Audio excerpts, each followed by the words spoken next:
प्यारे बच्चों नमस्कार। आज की ऑनलाइन क्लास में आपका स्वागत है। प्यारे बच्चों, आज हम कक्षा 7 विषय विज्ञान अध्याय 2 प्राणियों में पोषण पाठ को पढ़ने वाले हैं। तो आधा पाठ हमने पहले पढ़ लिया था, यानी मनुष्य में पाचन के बारे में हमने पढ़ लिया था। आज हम पढ़ेंगे घास खाने वाले जंतुओं में पाचन। तो जो बच्चे चैनल पर नए हैं या जिन बच्चों ने अभी तक चैनल को सब्सक्राइब नहीं किया, सब्सक्राइब कर ले, लाइक कर दे और शेयर कर दे। तो शुरू करते हैं आज की क्लास।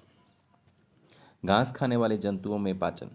क्या आपने गाय, भैंस तथा घास खाने वाले शाकाहारी अन्य जंतुओं को देखा है? वे उस समय भी जुगाली करते रहते हैं जब वे खा न रहे हों। वास्तव में वे पहले घास को जल्दी जल्दी निगल कर अमाशय के एक भाग में भंडारित कर लेते हैं। यह भाग रुमेन या प्रथम अमाशय कहलाता है।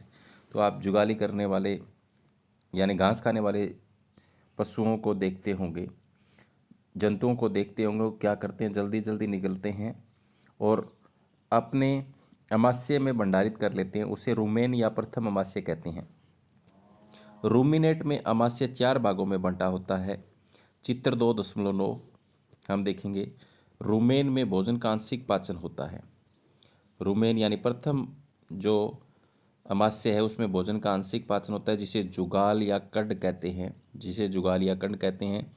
परंतु बाद में जंतु इसके छोटे छोटे पिंडकों के रूप में पुनः मुख में लाता है तथा जिसे वह चबाता रहता है। तो पशुओं को आपने देखा होगा, चबाता रहता है। इस प्रक्रम को रोमंथन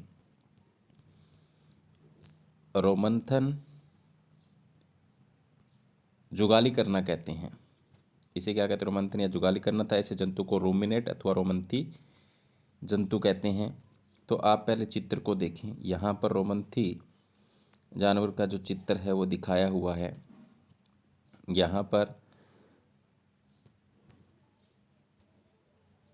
ये देखिए, ये घास को यहाँ चबा रहे हैं। इस आहार गर्शिका से होता हुआ यहाँ भंडारित होता है, जिसे रुमेन कहते हैं या प्रथम अमाशय कहते हैं। उसके बाद में देखो यहाँ क्षुधांतर है, ठीक है। और यहाँ ये इतना भाग सारा अमाशय है और यहाँ अंधनाल है, चित्र में लिखा हुआ अंधनाल। और यहाँ ये बर्दांतर है, यहाँ लास्ट में ये क्या है? बर्दांतर है, ठीक है। तो क्या है? मुंह, गर्शिका, प्रथम अमाशय, फिर क्या है? अंधनाल और बर्दांतर और क्षुधांतर भी है।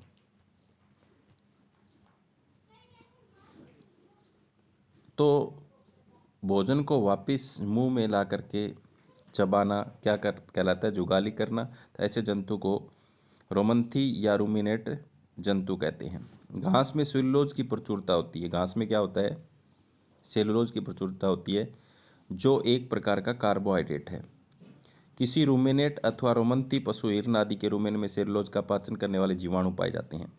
तो जो रोमंथी जीव है उनके अंदर क्या है? सेलुलोज को पाचन करने वाले जीवाणु पाए जाते हैं।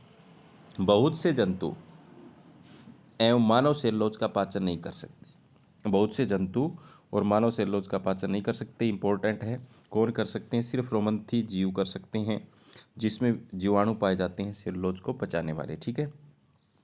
पहली जानना चाहती कि जंतु भोजन करते समय इसे भली भांति क्यों नहीं चबा पाते। वो जो जानना चाहता है कि मनुष्य मवेशियों की तरह सेलुलोज का पाचन क्यों नहीं करता, तो अभी आपको बताया, उसमें सेलुलोज को पचाने के लिए जो जीवाणु है वो नहीं पाए जाते। जानवरों जैसे घोड़ा, खरगोश आदि में क्षुधांतर और बर्दांतर के बीच एक थैलीनुमा बड़ी संरचना होती है, जिसे अंधनाल कहते हैं। तो आपने चित्र में देखा, छोटी आंत और बड़ी आंत के बीच जानवरों के अंदर एक थैलीनुमा संरचना होती है, जिसे अंधनाल कहते हैं। क्या कहते हैं? अंधनाल।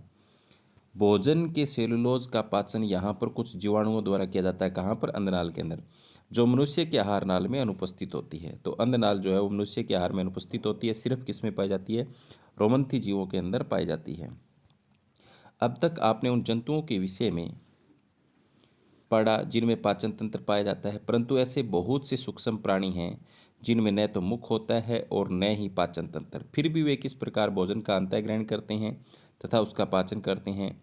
खंड 2.4 में आप भोजन ग्रहण करने की एक अन्य रोचक विधि का अध्ययन करेंगे। तो हम पढ़ेंगे अमीबा में संभरण एवं पाचन। अमीबा में संभरण एवं पाचन। अमीबा जलाशयों में पाए जाने वाला एक कोशिक जीव है। अमीबा की कोशिका में एक कोशिका झिल्ली होती है, एक गोल सघन केंद्रक एवं कोशिका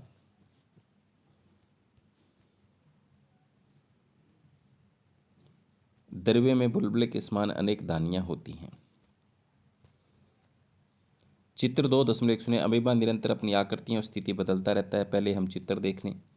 ये अमीबा का चित्र है, तो आप अमीबा में देखो, सबसे बाहर जो है, सबसे बाहर ये इसकी झिल्ली है, ये वाली, ठीक है। बीच में ये केंद्रक है और ये यहाँ पर क्या है, खाद्य दानियाँ हैं, देखो ये। और देखो यहाँ से ये पादाब है, उंगली के समान जो संरचना है इस तरीके की, ये पादाब हैं। इन पादों के बीच खाद्य कणिका को ग्रहण करते हैं ये, ठीक है। और यहीं शरीर के अंदर पचाकर उसको बहिक्षेपित कर देते हैं यहीं से पादाबों के द्वारा। तो हमने यहाँ पर अमीबा निरंतर अपनी आकृति और स्थिति बदलता रहता है, इसकी कोई आकृति नहीं होती। यह एक अथवा अधिक अंगुली के समान प्रवर्ध निकालता है, जिन्हें पादाब कहते हैं अथवा कृत्रिम पाव कहते हैं, जो इन्हें गति देने और भोजन पकड़ने में सहायता करते हैं। जो उंगली के समान जो संरचना बनाता है वो उन्हें गति देने या भोजन पकड़ने में सहायता करते हैं। अमीबा कुछ सूक्ष्म जीवों का आहार करता है। जब इसे भोजन का आभास होता है तो यह खाद्य कण के चारों ओर पादाब विकसित करके उसे निगल लेता है। खाद्य पदार्थ उसकी खाद्यदानी में फंस जाते हैं। खाद्य पदार्थ उसकी खाद्यदानी के अंदर फंस जाते हैं। यहाँ पर ये खाद्यदानियाँ हैं। आगे है, खाद्यदानी में ही पाचक रस स्रावित होते हैं। यहाँ पर खाद्यदानी के अंदर ही पाचक रस स्रावित होते हैं। खाद्य पदार्थ प्रक्रिया क्रम सरल पदार्थों में बदल देते हैं। पचा हुआ खाद्य धीरे धीरे अवशोषित हो जाता है। अवशोषित पदार्थ अमीबा की वृद्धि, रख रखाव एवं गुणन के लिए उपयोग किए जाते हैं। बिना पचा अपशिष्ट खाद्य दानी द्वारा ही बाहर निकाल दिया जाता है। भोजन के पाचन का आधारभूत प्रक्रम सभी प्राणियों में समान है, जिसमें खाद्य पदार्थ सरल पदार्थों में परिवर्तित किए जाते हैं एवं ऊर्जा मुक्त होती है। अगले अध्याय में आप आंतर द्वारा अवशोषित खाद्य पदार्थों का शरीर के अन्य भागों में स्थानांतरण के विषय में पढ़ेंगे। तो प्यारे बच्चों, आज की क्लास में इतना ही। ये पाठ आज हमारा है पूरा हो गया है। तो पहले भी हमने आधे पाठ को पढ़ाया है, पार्ट 1 आप देख सकते हैं, ये पार्ट 2 है। तो उम्मीद करता हूँ कि आपको समझ में आया होगा। अगले वीडियो में हम इसके अभ्यास के प्रश्नोत्तर लेकर के आएंगे। धन्यवाद।